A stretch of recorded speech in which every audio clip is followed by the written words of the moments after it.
You know, what a disgrace it was that the greatest basketball team I've ever seen with my own two eyes was on ESPN Plus and the Bally Sports app. They're replaying it on TV at 1 a.m. and that's just a disgrace because this Miami Heat team plays beautiful basketball. And don't worry, if you missed the game, I watched it. So I got a whole bunch of notes here and I'm going to tell you everything that happened, which was a lot of the same because this team is the most dominant Summer League team that I've ever seen. Now, I've been saying this for a few games now, since the start of Vegas Summer League, since the California Summer League. And I had people in my comments, there was the one game versus Celtics, right? The Heat won by like 5 points. Dominant, the Heat won by 5 points. That's how you know those people did not win the game or did not watch the game. If you see anyone in my comments, you know, in any of these closer games the Heat have had, say they're not dominant, you know they didn't tune in for a second because this Heat Summer League team is so deep. They legitimately got 7 or 8 guys that could play on a rotation spot right now.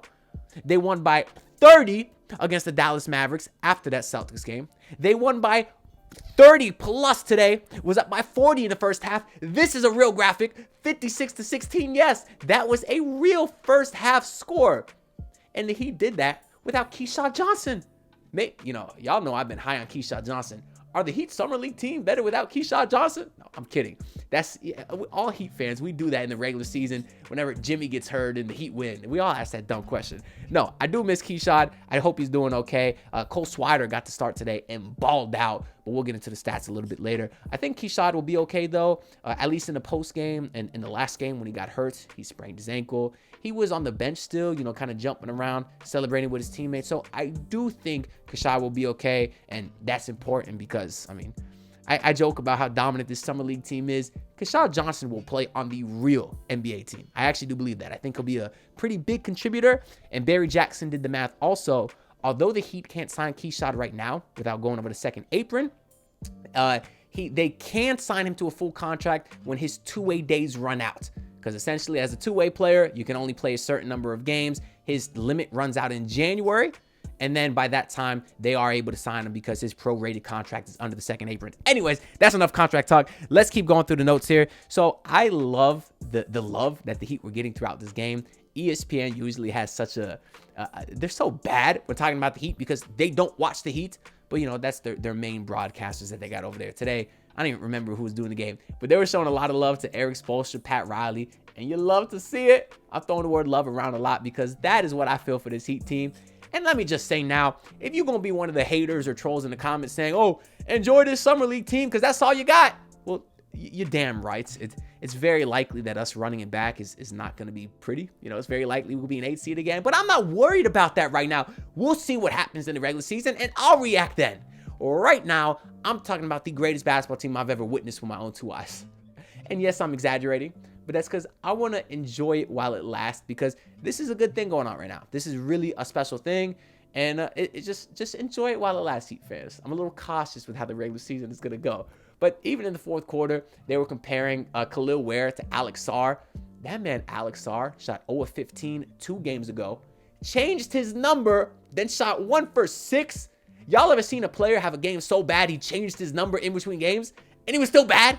That was terrible. But the fact they were comparing how much better Kel'el Ware's been, that is just awesome. Moving on through the notes here, the game started with with a sign of things to come off a beautiful pick and roll. Isaiah Stevens with the pinpoint lob to Kel'el Ware, and that's when we should have known that the Heat was gonna run them out the building. The Raptors walked into a buzzsaw and had no idea. Isaiah Stevens, get your ass on the team right now. Wow, why am I telling you? I'm sure you want to be Pat Riley, Andy, Adam Simon, whoever the hell's job it is to cut Drew Smith. Get your ass on the team now because today, Isaiah Stevens, 4 points, 4 rebounds, but 8 assists and 2 turnovers. I do think Zion Pullins, if let's say Drew Smith does have this blackmail on the Heat, that's why he's still on the roster. If they have to cut someone else, that might be Zion Pullin because today Pullin only played 14 minutes. And you would have thought as these games go on, he would have at least had some more run so that he could kind of see what they have in him.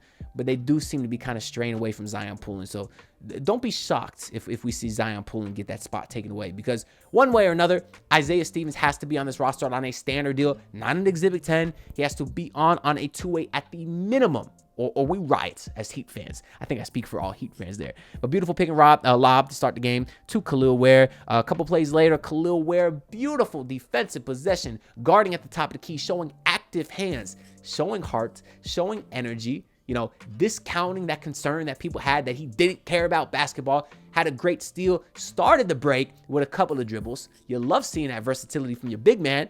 Then gave it to Cole Swider, the amazing Swider man, who hit a layup. That's not like Cole Swider. Now, Cole Swider, he continues to shoot amazing. Had one poor game in Summer League, but outside of that, he's been lighting it up. Today, Swider, 21 points, 7 of 12, 4 8 from 3. That's probably below average for Swider, to be honest. That boy was shooting 60% from downtown for most of the Summer League, but he's just not versatile enough yet. And considering the Heat have Duncan Robinson, I don't see Swider getting an actual roster spot here, but he's too good a shooter to not be somewhere, I think. So I do hope that Cole Swider lands somewhere. We have another play where Isaiah Stevens had another great pass, kick it out to the corner to Josh Christopher, who drained 3. What you love to see here from Stevens is he lost the hand a little bit, but was able to stay with it. A little bit of a change of pace. You see the hesitation at the top right key. Beautiful drive to... What did Jason Terry say in that one sus interview? He said, we like to go deep, penetrate their big, suck the D in.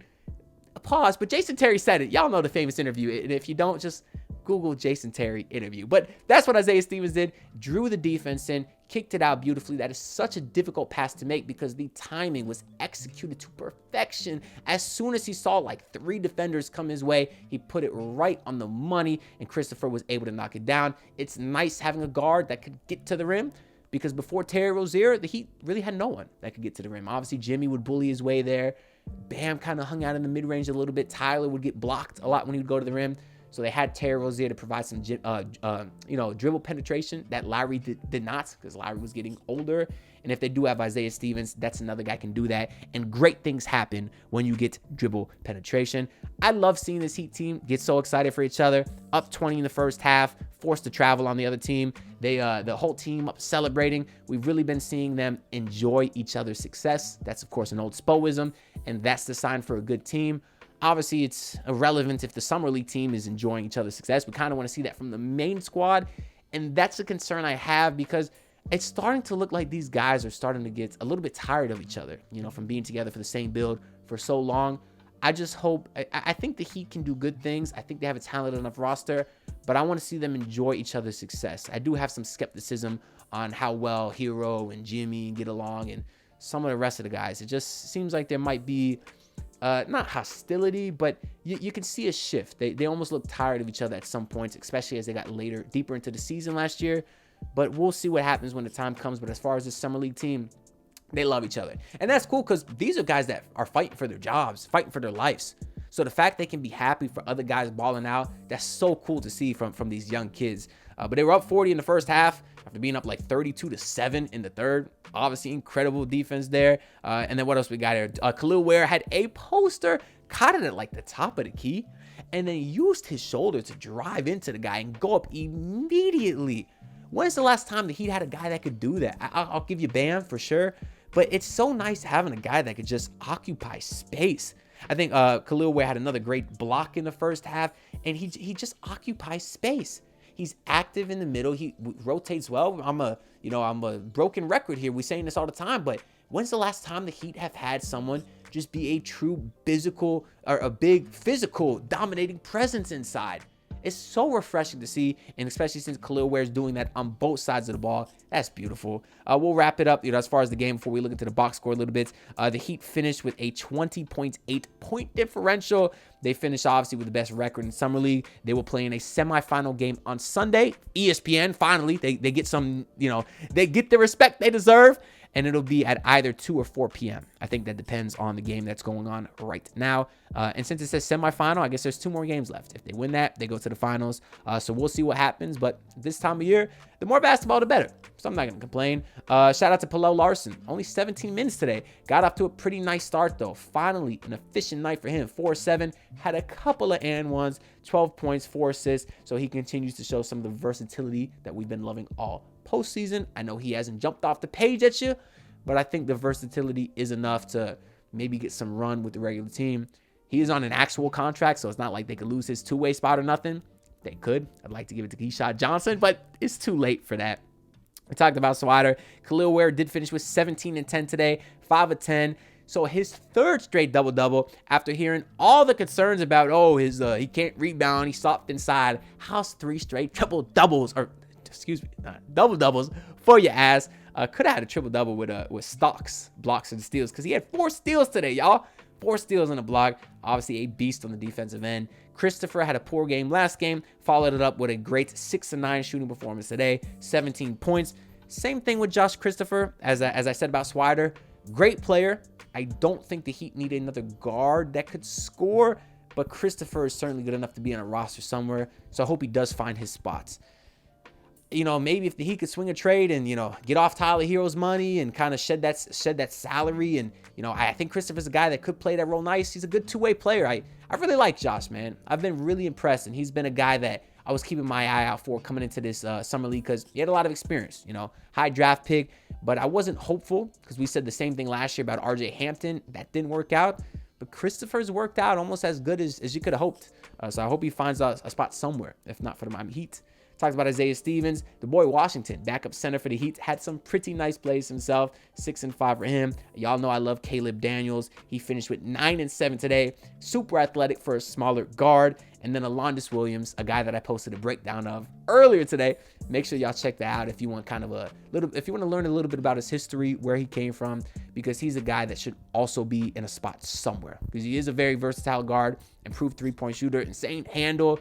It just looks like, again, with the minutes today, only 16 minutes, it doesn't look like he'll be a part of this rotation for the Miami Heat. But that's all I got to say for this video. So let me know what y'all think down below. I ask this every video. Let me know if your thoughts changed in between videos. Who do you want to, you know, what would you change as far as the two ways? Some people want to keep Drew Smith, believe it or not. If you're one of those people, explain to me why. I don't get it. But if you want to cut Drew Smith, do you want Josh Christopher? Did Cole Swider convince you today? Let me know whatever you're thinking down in the comments below. As you can see here, I'm back in Fort Lauderdale, which means I was hooping at that private indoor gym we rent out earlier today. So I have another hoop mixtape out within the next week. So stay tuned to that. Stay tuned for that. If you want to see it, subscribe, like the video. The growth has been crazy over the last few days. And I'll see y'all with a video next time. So peace out. Look, pull up in the city trying to get that dead face. Do it on my own, I don't need no dead weight. Had to kill him off, yeah, I need a head space. You know this homegrown bitch don't offend me.